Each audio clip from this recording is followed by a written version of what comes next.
کہ وہ اس کے بارے میں اپنا بیان دیں. ایک بات. دوسری بات یہ ہے کہ کل سے مختلف چینلز پہ یہ کہا جا رہا ہے کہ عظمیٰ خان بیچاری کو صحیح طریقے سے کوریج نہیں دے رہے. او یار خدا کا نام لو. ایک آبرو باختہ لڑکی، ایک جو کہ دوسرے آدمی کے ساتھ رنگ رلیا مناتی ہے، تم اس کے لیے کوریج مانگ رہے ہو. مجھے صرف اتنا بتایا جائے کہ وہ عثمان جو بھی ہے وہ ملک ریاض کا داماد ہے یا نہیں ہے، ملک ریاض کا رشتہ دار ہے یا نہیں ہے، وہ وہاں پہ کر کیا رہا تھا. اور ایک بات. دوسری بات یہ اس نے کس حیثیت میں یہ مکان عظمیٰ خان کو لے کے دیا تھا، چاہے لے کے دیا تھا اور چاہے کرائے پہ تھا. مجھے اس سے سروکار نہیں ہے.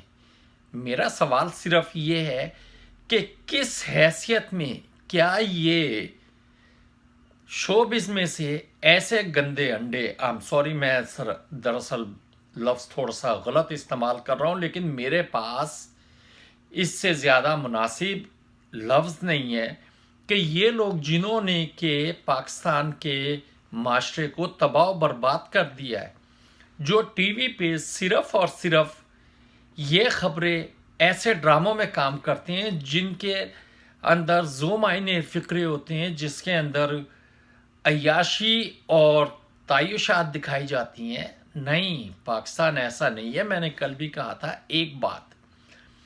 دوسری بات میں یہ کہنا چاہ رہا تھا کہ کدھر ہمارا میڈیا؟ تو چلیں، میڈیا میں تو کوئی بھی بولنے کو تیار نہیں ہے. آج ایک عمران خان ہیں میڈیا اینکر، جنہوں نے کہ اس کے بارے میں کہا. انہوں نے بڑی واضح بات کی. انہوں نے کہا کہ جی وہ وہاں کیا کر رہی تھی. بالکل یہ سوال میں نے کل بھی کیا تھا. میرا سوال آج بھی ہے کہ عثمان وہاں کیا کر رہا تھا. لیکن عثمان جو کچھ بھی کر رہا تھا، میں نے کل بھی کہا تھا، میں آج بھی کہوں گا کہ عثمان کی بیوی یا ملک ریاض کی بیٹی جو بھی گئے تھے، کہنے کا مطلب یہ ہے کہ جب تم اپنے شوہر کو نہیں سنبھال سکتی تو بیوی تمہیں غنڈہ گردی کا سرٹیفکیٹ، لائسنس تو کسی نے نہیں دیا.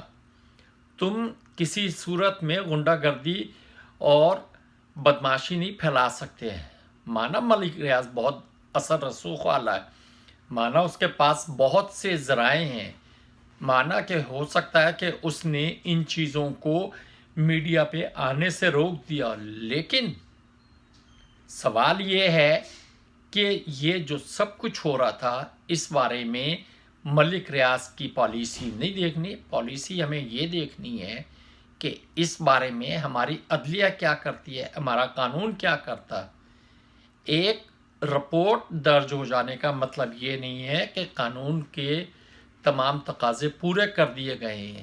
چیف جسٹس صاحب، آپ کرونا پہ بھی نوٹس لے لیتے ہیں، آپ فلاں چیز پہ بھی نوٹس لے لیتے ہیں، آپ ذرا اس چیز پہ لیں کہ یہ غنڈہ گردی اور یہ دھمکی قانون کے کس زمرے میں آتے ہیں. آپ ذرا اس کے بارے میں بھی تو فیصلہ کریں.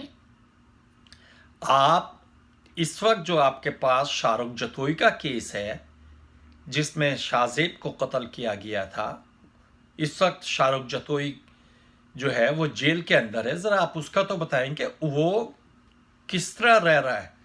آپ ذرا یہ بھی بتا دیں کہ اگر آپ قانون کی بات کرتے ہیں تو شرجیل میمن کے کیس کا کیا ہوا، آپ یہ بھی بتا دیں. خورشید شاہ کے کیس کا کیا ہوا، آپ یہ بھی بتا دیں. ڈاکٹر عاصم کے کیس کا کیا ہوا. آپ نے کرونا کا کیس تو لے لیا.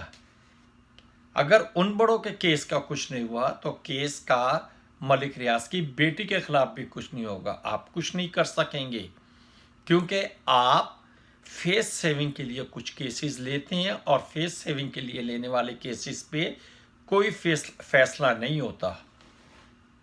میں پھر کہوں گا کہ یہاں پہ آرمی کے متعلقہ اداروں کو سامنے آنا چاہیے. انہیں آ کے کہنا چاہیے کہ وہ عدالت میں جا رہے ہیں یا وہ اس بات پہ نوٹس لے رہے ہیں کہ ملک ریاض کی بیٹی نے کس بنیاد پہ یہ کہا کہ وہ ISI سے اٹھوا لے گی. کیا آئی ایس آئی ملک ریاض کے لیے کام کر رہی ہے؟ کیا آئی ایس آئی ایک ذاتی سپاہی لے کے کام کرنے والا ادارہ؟ نہیں، آئی ایس آئی بہت مقدس ادارہ ہے ہمارے لیے، بہت مقدم ادارہ ہے ہمارے لیے۔ مقدس شاید لوگوں کو اعتراض ہو جائے، ہمارے لیے بہت احترام کا ادارہ ہے، لیکن اس کا مطلب یہ نہیں ہے کہ ہر کتا بلا جو ہے آ کے اس کے خلاف بولنا شروع کر دے۔ برائے مہربانی اس چیز پہ نظر رکھی جائے، اور جہاں تک ملک ریاض کی بیٹیوں کا تعلق ہے تو بات یہ ہے کہ ملک ریاض صاحب کو بھی اپنے بچوں کو لگام دینی چاہیے، ملک ریاض صاحب کو بھی اپنے غنڈوں کو لگام دینی چاہیے، اور پنجاب حکومت کو بھی یہ فیصلہ کرنا چاہیے کہ چادر اور چار دیواری کیا ہوتی ہے۔ آج یہ کیس تھوڑا سا اس لیے آ گیا کہ اس میں ملک ریاض شامل ہے، ورنہ کتنے لوگ ہیں جو چادر اور چار دیواری کا تقدس برقرار رکھ رہے ہیں؟ کتنے کیسز ہیں جس میں لوگ گھروں میں جا کے مارتے ہیں؟ آپ اس پہ کیوں نہیں فیصلہ لیتے؟ اور یہ حالات مت پیدا کریں کہ لوگ قانون کو ہاتھ میں لے کے خود فیصلے کرنے لگیں۔ اگر یہ ہوا تو پھر کچھ بھی نہیں بچے گا۔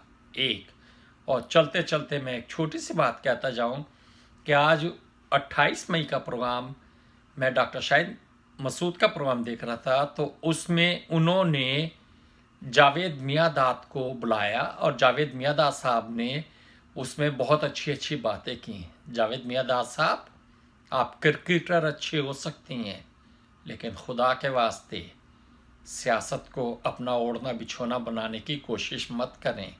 آپ ہو گئے شاہد آفریدی، ہو گئے، ضروری ہے کہ ہر آدمی عمران خان بن جائے۔ آپ خدا کے واسطے ان چیزوں کو اپنا اوڑھنا بچھونا بنانے کی کوشش مت کریں۔ اور ڈاکٹر شاہد مسعود، کیا حالات اس حد تک خراب ہو گئے کہ تم اب جاوید میاں-داد کو بلاؤ گے اپنے پروگرام میں، اور جاوید میاں-داد بتائیں گے کہ ملک کی پالیسی کیا بننی چاہیے اور ملک میں کیا ہو رہا ہے؟ کچھ تو رحم کرو قوم پہ، کچھ تو رحم کرو۔ اس کے ساتھ ہی میں ایک دفعہ پھر آپ سے کہتا ہوں کہ آج کے بعد میں عظمیٰ خان اور ملک ریاض کے اس کیس کو ڈسکس نہیں کروں گا، لہٰذا مجھے اپنی دعا میں شریک رکھیں کہ میں اس پہ ثابت قدم رہ سکوں۔ آپ سے اجازت چاہوں گا۔ پاکستان زندہ باد۔